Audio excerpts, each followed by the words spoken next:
Welcome to this week's episode of Coffee with the Journalist, brought to you by OnePitch. The guests on our show include some of the most notable journalists from the top US-based publications who cover topics including technology, lifestyle and culture, health, science, and consumer products. We discuss their role, the types of stories they cover, what their inbox looks like, how they connect with sources, and lots more.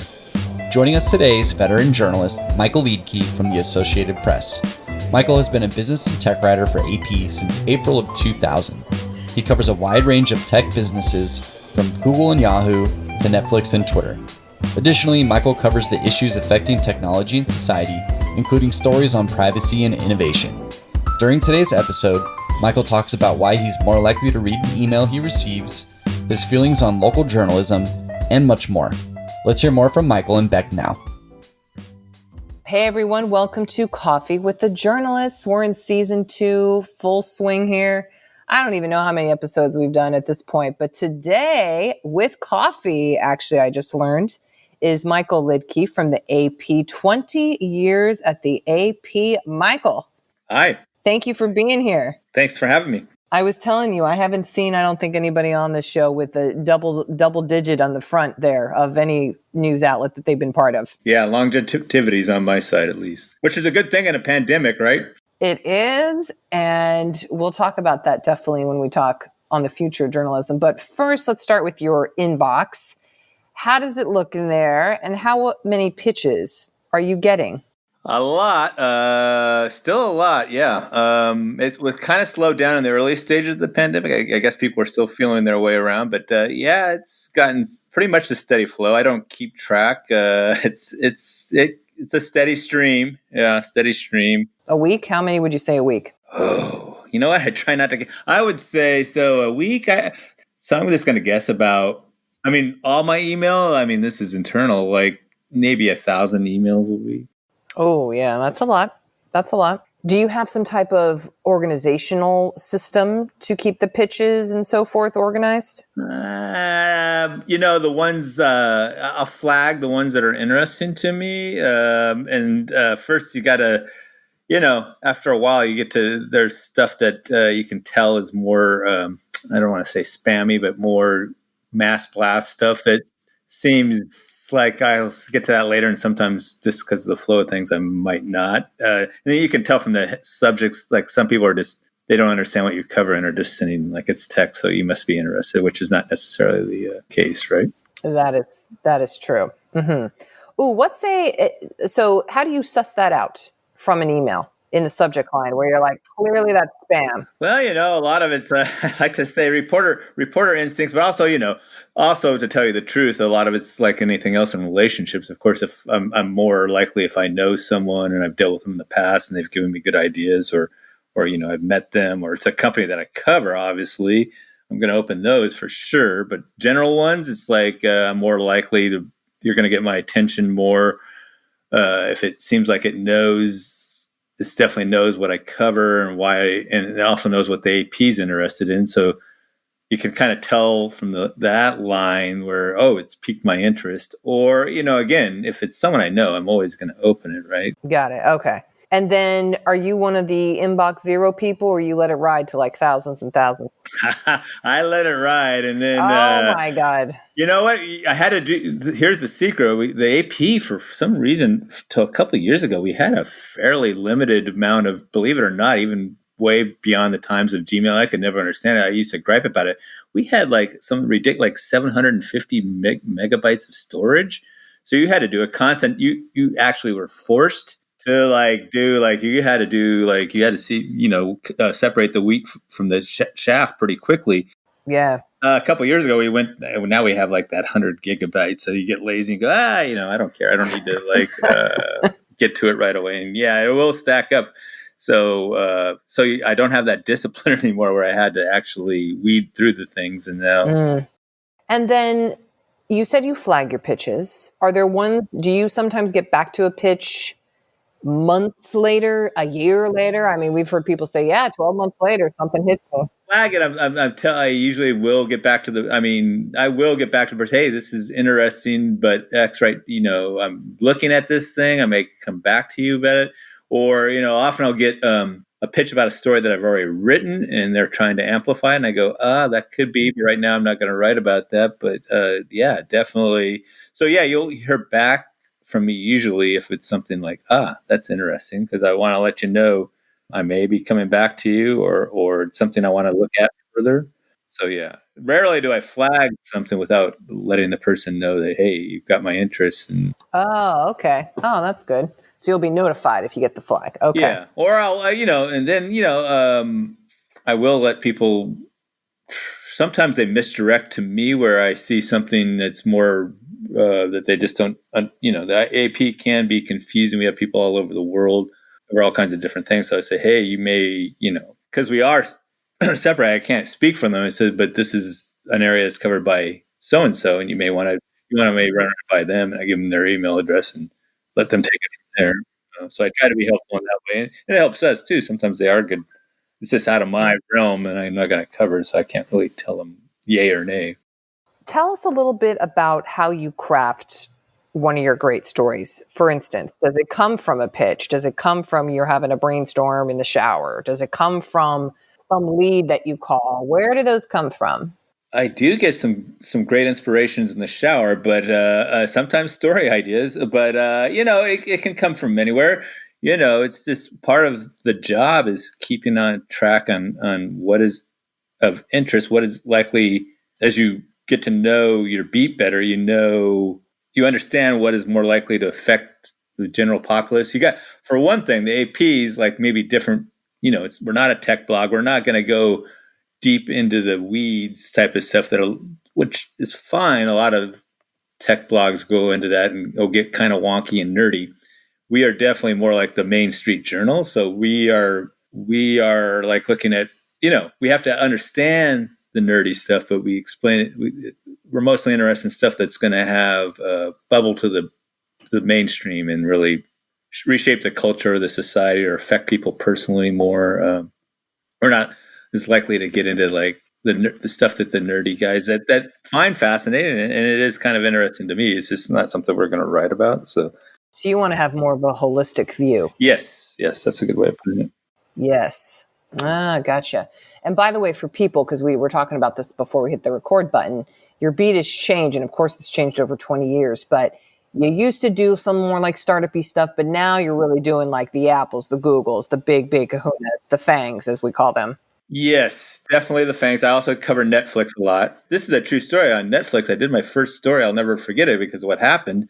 I had this great feature. This was back when it was, the DVD by mail, and it was just taken off. It was 2001. Of course, I had this big feature lined up. I had talked to Reed and all these people. I'm like, wow, this is kind of interesting. Is it going to, some people think it could, kill Blockbuster at that time. Like, nah, I can't. Or, it's going to be. The reason I remember is like it was moving on September 11th, 2001. So to say the least, it got kind of lost in the shuffle that day. Yes. Yeah, I went out early that morning, and then I think it went out after midnight that day, and then it kind of. Reed used to joke about that, like, not about the event, but how like the first story that I did. So wait, it was like a story that was kind of it was a feature about Netflix because then people, not a lot of, I think it had like 2 million. I mean, it was kind of the new concept, like what DVD by mail, like and you could hold on to the thing as long as you wanted, and so it was a feature, and it was like I thought a cool feature, but of course, a major event kind of overshadowed everything that went out that day, understandably. Mm-hmm. Anyway, that's just a backstory. How long I've been around, but how long I've been covering Netflix too. No, it makes sense. We're coming up on 20 years next year on that tragic day. Wow, that's true. Today's interview will continue after this brief message brought to you by OnePitch. Are you curious to see the unique ways OnePitch helps PR professionals and marketers pitch journalists?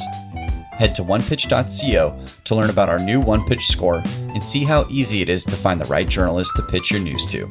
Sign up for your free account today. Now, back to today's episode.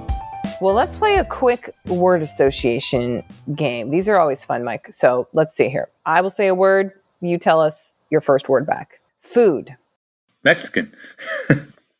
Drink. Beer. Hobby. Running. Google. Changed dramatically. That's 2 words. San Francisco. Eclectic. Netflix. Well, I think I read. Yeah. Smartphones. Pictures. Consumers. Mainstream. 5G. Nascent. Journalism. Identity. Pitch. Hit. Inbox. Oh. Clutter. Clutter. There you go. Okay. Tell us, we like to ask this, and this is where I get all my book recommendations, frankly. Is there anything you're reading or listening to or watching that you want to share? Well, I just started reading. I haven't started reading. I just got it. I'm excited to read it. I'm finished. What I'm reading right now is I'm finishing up. I'm a big Bruce Springsteen fan, so I'm reading a biography written by him by someone else because I read his own autobiography. But I'm excited to read Matthew McConaughey's new book, his Green Lights. Right, I love that guy. It's on my list. People have been raving about it. I just got it in the mail, and I'm looking forward to it because I think he's a really wise guy. Like I latched on to him early on in Dazed and Confused, and I really admire him for the way he transformed his career. And I saw a good interview about the book on Bill Meyer a couple weeks ago, and it was interesting to me how he purposely stayed away from rom-coms and gave up the big money, and he became Russ Cole from the first season of True Detective, is one of my all-time favorite characters. He has the portrait on that, the cover, by the way, is so profound and gorgeous, in my opinion. Okay, so just for people to know, you might be like, Matthew McConaughey. No, this book, I'm on Audible right now, has a 4.9 rating of 16,000 reviews and counting. I'm like, holy crap. I mean, that's huge. Yeah, sounds really good. Yeah. Obama's book right now, I mean, okay, it came out 2 days ago, but right now has about 500 reviews. So, of course, everyone else loves that too. But the point is, wow, yeah, that is on my list. Ooh, it's on the Wall Street Journal's bestsellers too right now. Ooh, I can't wait. Okay, what else you got? Oh, what else I'm going to read? Well, I've got, I'm also a big Jimi Hendrix fan, so I've been reading a lot of music biographies. Well, one great book I read during the pandemic, it's happens to be written by another music artist, but really nothing about music, is The Bicycle Diaries by David Byrne. The Bicycle Diaries. Oh. Yeah, he bicycled all around all these cities around. He's a big bicyclist, and he, in typical David Byrne fashion, it's about bicycles, but so much more about society. And I don't know if you saw on HBO right now, he had the show America Utopia, which is also brilliant. But that book I recommend to a lot of people. It's about cities and how they've been reshaped in the last decade and what the future of them are going to be. And a lot of quirky observations, as you would expect from a guy who wrote the visionary song for the pandemic back in 1980, Life During Wartime, which always reminds me that we've been going through this ain't no party, this ain't no disco. Yeah. Wow. Okay. Those are good ones. Do you have anything else? I've been, watching a lot of video, but in a different way. This is kind of interesting because I mentioned Netflix earlier. I'm still one of the 3 million people that get DVDs by mail besides getting the streaming service. So I thought it'd be funny. Everyone else is streaming, and I decided to binge watch by DVD, and I get the 2 DVD plan, and it worked perfectly. I watched the whole Americans series, which was awesome. 6 seasons. I had never watched it, but I heard good things, and it was incredible. Good recommendation. How is the DVD service? Do they come nicely packaged and everything? Yeah. It's just because, a disc, there's 4 episodes that worked well. By the time I was done with one disc, the next one was in the mail. And it was just I didn't really see much. I don't binge watch 10 shows at a time. So it's 2 or 3 episodes, and it worked perfectly. Yeah. Good to hear you could still do that. I don't even have a DVD thing on my laptop right now. Mac just totally ditched that.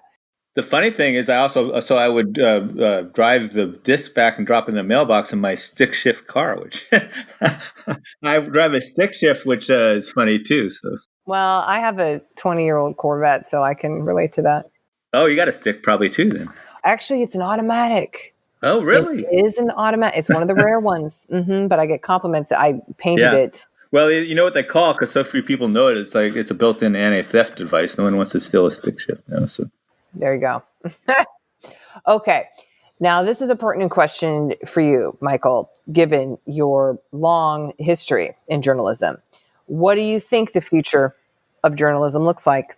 Well, thank God we had it, right? I mean, I'm not just talking about, the last 4 years. I think the value of it it's never been a dispute, but it really came, I think, crystallized for a lot of people how important a free press and the job that so many great journalists did in a difficult time in our, and when it's being under assault, especially by people in power. So I think it's got a place. I worry about the business model, like a lot of people, because of the way we've traded dollars for dimes. That whole, or even pennies, maybe the transition from print to digital. And New York Times has got a great model. It seems to work with subscriptions, and certainly some of these big publications are going to be around. But I worry mostly about local journalism because, like a lot, I used to work in community newspapers. Were great. Was where I started my career, and they're gone. The ones that I used to work for, and so all those things that are slipping through the cracks, the weird stuff that goes on, people in power on the local level that affects people's lives are probably not getting caught or exposed to the scale of some of the things that happened on the national level last few years. So but usually, I mean, because there's a demand for it, there's usually a model is usually figured out for it. I just don't know about the written word as much because even video is so huge, and video does play a huge important role, right? But I don't know. Text seems to be getting diminished. The importance of text, and I worry about that. So, I'm honest with I encourage. I get a lot of questions from young people about journalism, and it's fairly clear to me that I was just a word guy. That's why I went into journalism. I've learned a little bit about photography. Don't do video very much. We have to multitask more. So that's the most. And I think a lot of the young people are just kind of digital natives that are natural at that anyway. But you need to do everything now. I think the future is going to be you're not just going to be a word guy or a picture guy. Like we have great photographers that do nothing but take pictures at the AP, but I think you're going to be more of a hybrid. We're already seeing that, or doing podcasts like here too. You have to be a jack of all trades more than ever, I think, is going to be the future. So I always advise people to do that. And yeah. Mm-hmm. Do you ever speak to colleges or universities? I have a couple times. It's been a few years. I even talked to some high school classes. I still enjoy that. Yeah, I want to encourage people to do it, but I also, feel like you got to be frank about what's. I mean, I started in the business when there was still before there was even a computer at every station. That you were still. I mean, it was at the stage where you had electric typewriters, and they ran what you wrote on the paper and ran it through these machines. It transformed it in a way to put it on the printing press. Wow. So I've seen a lot of translation. I also saw the old characters in the newsroom, which you don't see as much, but it's changed a lot. And it's been 37 years in the business. Yeah, it's crazy. What do you mean by characters? Oh, the classic characters. When you had the old guys, just like you might see, trusty old guys, and they would have like a little something hidden in their drawer to put a little special sweetener in their coffee, which wasn't sugar. Oh, wow, real old school stuff. Okay. Yeah. Oh, wow. But they were great editors, right? I mean, Yeah, even though they may have been sipping a little something on the job, they always got the job done. But they smoke, they're smoking in the newsroom, Were you in any of those newsrooms? Yes. Early on, I wasn't a smoke. I was I was the kid, right? The kid, you're doing yeah. Wow. What a time, man. There's something so nostalgic to that, I think, for those who have never seen that. I mean, but being from California, anytime I'd go somewhere, especially like in France, where smoking is way more embraced in parts of the Middle East, you're like, oh my God, someone's smoking inside. It almost Right. throws you off. Like, what? What's happening? What's happening? Anyway, I just think that's a very California thing, though. Yeah, well, it's not good for you, right? But I mean, I'm not encouraging anyone to smoke. I'm just saying, I'm glad there's no more smoke. I do miss the class. Newsrooms look so much different. Like you could walk into, if you didn't know better, sometimes you wouldn't know the difference of whether you were walking into an insurance office or a newsroom. one of the best movies I saw that captured the spirit of the newsroom was Spotlight a few years ago, right? Yes, from the Boston one that they uncovered the huge scandal. Another great show that people haven't binge watched is The Wire, the 5th season of The Wire. Let's put it on the list. But the 5th season in particular, because it was written by, The Wire was done by a former newspaper guy, and he captured the essence of it. It was supposed to be, I think, the Baltimore, it's set in Baltimore, so it was the Baltimore Sun, or maybe they didn't call it the Baltimore Sun. Okay. Well, let's now finish up with my favorite part, which is the Mad Lib part. So I'm going to give you the phrase or the thing we need, and then I'm going to read it back to you once we get everything dialed in. I haven't played Mad Libs in a long time. Oh, I know, right? This is blast from the past. Okay. What is a catchphrase? Any catchphrase? I don't know. See you on the other side? See you on the other side. What is a scare phrase that you hear in journalism? How much longer for that story? Almost done. And then what about an empowering phrase you might hear as a journalist or a buzzword? Well, everyone likes to hear great job, right? Mm-hmm. All right. An adjective.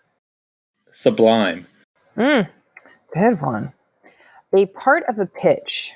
I saw your story on. I saw your story. Okay. Another adjective. Hopeful. Another part of a pitch. X startup is about to raise a Series B. Okay, yes. Okay, what's an amount of time? An amount of time. A millisecond. Uh-huh. And then another adjective.